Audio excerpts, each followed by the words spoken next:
हर खबर पर होगी आपकी पकड़। डाउनलोड कीजिए एबीपी लाइव ऐप। और अब जानिए खबरें इत्मीनान से। Film actor Sushant Singh Rajput case की जांच में रिया चक्रवर्ती की अर्जी पर आज सुप्रीम कोर्ट फैसला देगा। फैसला सुबह 11 बजे आएगा। सुप्रीम कोर्ट को आज ये तय करना है कि सुशांत के केस की जांच सीबीआई करेगी या फिर मुंबई पुलिस को ही ये केस ट्रांसफर होगा। रिया चक्रवर्ती ने सुप्रीम कोर्ट में ये अर्जी दी थी कि पटना में दर्ज कराई गई एफआईआर को मुंबई पुलिस को ट्रांसफर किया जाए। इस मामले में 11 अगस्त को सुनवाई पूरी करने के बाद सुप्रीम कोर्ट ने अपना फैसला सुरक्षित रख लिया था। ईडी ने मनी लॉन्ड्रिंग मामले में सुशांत सिंह राजपूत के पिता केके सिंह से पूछताछ की है। ईडी ने केके सिंह से सुशांत के बैंक अकाउंट के बारे में और रिया पर 15 करोड़ के गबन के आरोप के बारे में बयान दर्ज किए। पूछताछ में केके सिंह ने ईडी को जानकारी दी है कि सुशांत के कुल मिलाकर 5 खाते थे जिनकी जांच होनी चाहिए। पिता के मुताबिक रिया और श्रुति सुशांत के बैंक खातों को संभाला करती थी। सुशांत ने उन्हें कहा था कि अगर कभी भी उन्हें पैसों की जरूरत हो तो वो श्रुति से संपर्क करें, इसलिए श्रुति और रिया से पूछताछ होनी चाहिए। ईडी अब सुशांत और रिया चक्रवर्ती के 25 दिनों की विदेश यात्रा की जांच में जुटी है। ईडी इन यात्राओं की जांच के लिए विदेशी एजेंसियों से मदद ले सकती है। रिया और सुशांत ने अक्टूबर 2019 में एक साथ 25 दिनों की विदेश यात्रा की थी, जिसमें इन देशों में फ्रांस, स्विट्जरलैंड, इटली, ऑस्ट्रिया और दुबई की यात्राएं शामिल हैं।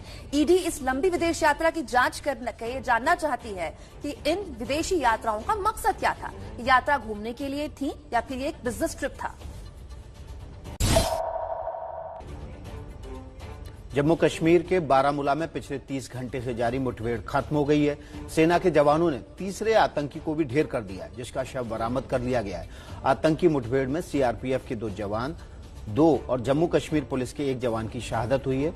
मारा गया पाकिस्तानी आतंकी उस्मान बीजेपी नेता वसीम बारी और उनके पिता भाई की हत्या में शामिल था। हमले में बिहार के जहानाबाद के रहने वाले सीआरपीएफ के शहीद जवान लवकुश शर्मा का अंतिम संस्कार आज सुबह 10 बजे किया जाएगा। आतंकवादी संगठन आईएसआईएस खुरासान से संबंध रखने और सीरिया के आईएसआईएस कैंप में जाकर आतंकवादियों को मेडिकल सहायता देने वाले एक शख्स को एनआईए ने गिरफ्तार किया है। 28 साल का अब्दुल रहमान बेंगलुरु की रमैया कॉलेज में आंखों का डॉक्टर है। एनआईए ने दिल्ली में मार्च 2020 में पकड़े गए कश्मीरी दंपत्ति की निशानदेही पर अब्दुल रहमान को गिरफ्तार किया है। आरोपी अब्दुल रहमान ने एनआईए की पूछताछ में बताया कि वो आईएसआईएस के आतंकियों को मेडिकल और हथियार संबंधी सुविधा पहुंचाने के लिए वेबसाइट बनाने की फिराक में था। स्वतंत्रता दिवस के मौके पर जर्मनी के फ्रैंकफर्ट में भारत के प्रशांत ने पाकिस्तानी भीड़ को करारा जवाब दिया। स्वतंत्रता दिवस के मौके पर पाकिस्तानी नागरिक भारत और पीएम मोदी के खिलाफ नारे लगा रहे थे। वहां मौजूद प्रशांत वेंगुर लेकर ने अकेले ही भीड़ के सामने आकर भारत विरोधी नारेबाजी का मुंह तोड़ जवाब दिया। फेफड़ों के कैंसर से जूझ रहे एक्टर संजय दत्त अपना इलाज कराने के लिए मंगलवार को मुंबई की कोकिलाबेन धीरूभाई अंबानी अस्पताल में भर्ती हो गए हैं। संजय के फेफड़ों का कैंसर एडवांस स्टेज में पहुंच गया है। संजय दत्त रविवार से लीलावती अस्पताल में भर्ती थे, जहां उनके कई टेस्ट भी हुए हैं, जिसके बाद कल शाम संजय दत्त धीरूभाई अंबानी अस्पताल में भर्ती हुए। इलाज के लिए जाते वक्त संजय दत्त को विदा करने उनकी पत्नी मान्यता, उनकी दोनों बहनें प्रिया दत्त, नर्मदा दत्त और कुछ करीबी भी नजर आए। संजय ने अपने फैन से खुद के लिए प्रार्थना की अपील की है। केंद्रीय गृह मंत्री अमित शाह को कोरोना से ठीक होने के बाद देखभाल के लिए दिल्ली के एम्स भर्ती कराया गया है।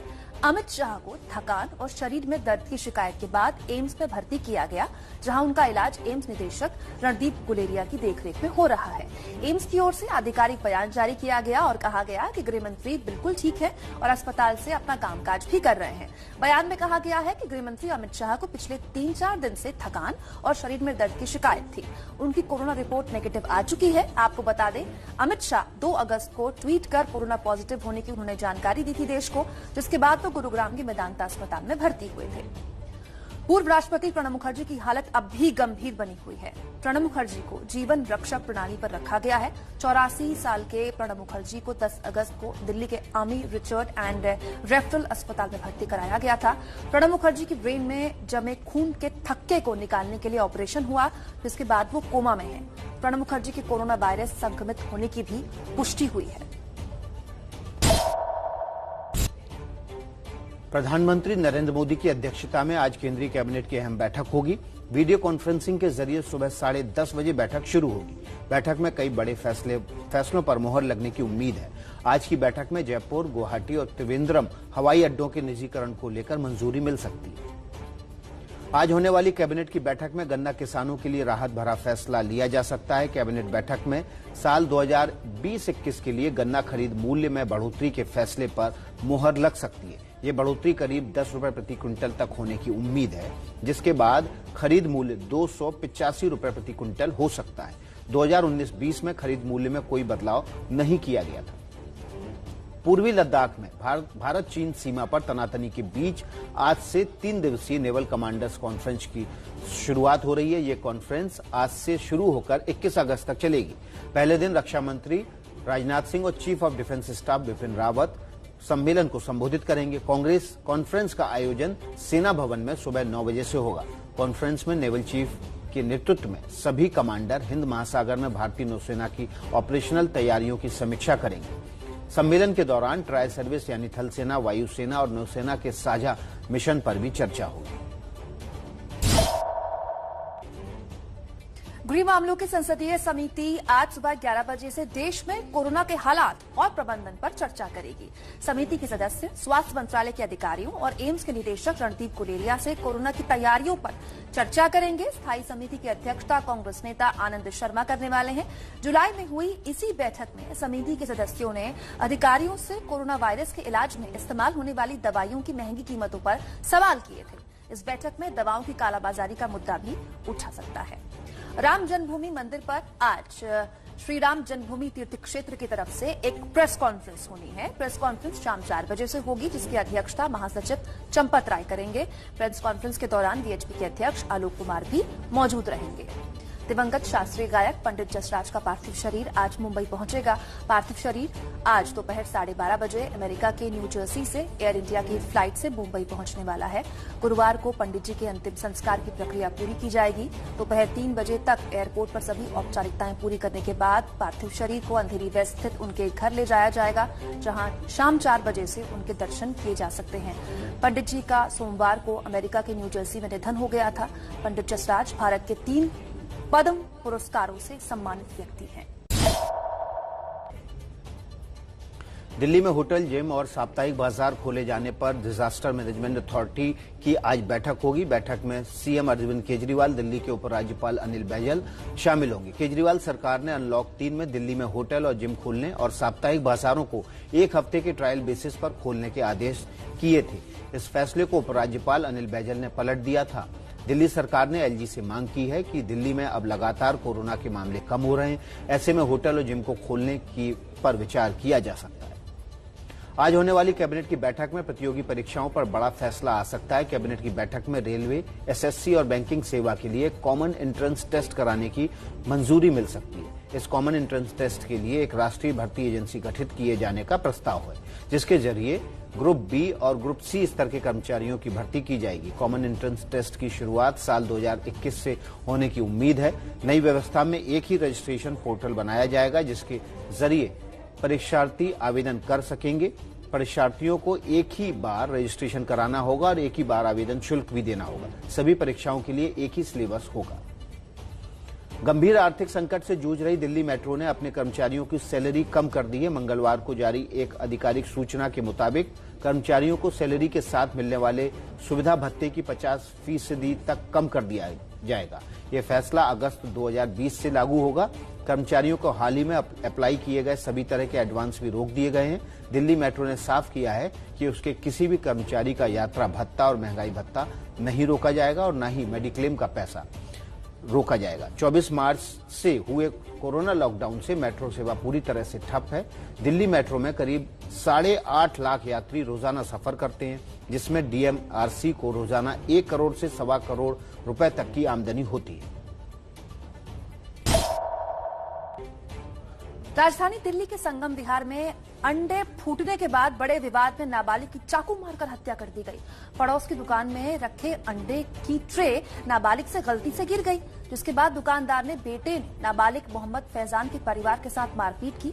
इस दौरान आरोपी ने फैजान पर चाकू से वार कर दिया और मौत के घाट उतार दिया। पुलिस ने हत्या के आरोपी को एमबी रोड बस स्टॉप से गिरफ्तार कर लिया है। जयपुर के मशहूर अल्बर्ट हॉल म्यूजियम में बारिश का पानी भर जाने से ऐतिहासिक धरोहरों को नुकसान पहुंचा है। इस म्यूजियम में 2400 साल पुरानी मिस्र की मम्मी को कड़ी मेहनत से बचाया गया। अल्बर्ट हॉल के पीछे राजस्थान की पुरातत्व विभाग के ऑफिस में पानी भर गया, जिसकी वजह से वहां रखे कंप्यूटर्स, प्रिंटर्स और फाइलें डूब गईं। सोशल मीडिया पर फेक फॉलोअर्स केस में बॉलीवुड सिंगर और रैपर बादशाह की मुश्किलें कम नहीं हुई हैं। पुलिस ने इस केस में सीपीसी के सेक्शन 160 के तहत समन भेज दिया है। बादशाह पर पैसे देकर इंस्टाग्राम और यूट्यूब पर फर्जी फॉलोअर्स खरीदने का केस चल रहा है। जानकारी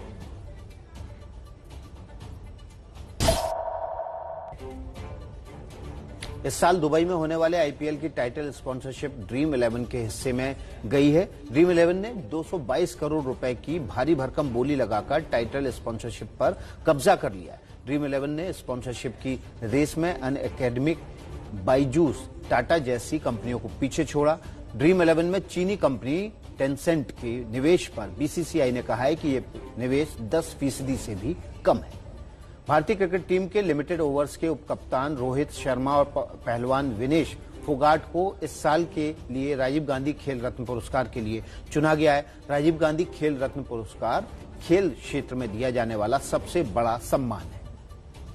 भारतीय पुरुष हॉकी टीम के कप्तान मनप्रीत सिंह समेत 6 खिलाड़ियों को कोरोना पॉजिटिव होने के बाद आज से बेंगलुरु में राष्ट्रीय हॉकी शिविर शुरू हो रहा है। वहां पर राष्ट्रीय शिविर के 30 सितंबर तक जारी रहने की उम्मीद है।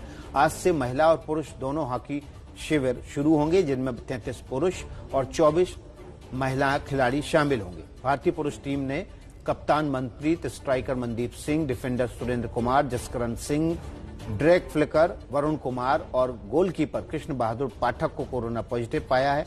इसके बाद अस्पताल में उन्हें भर्ती कराया गया है।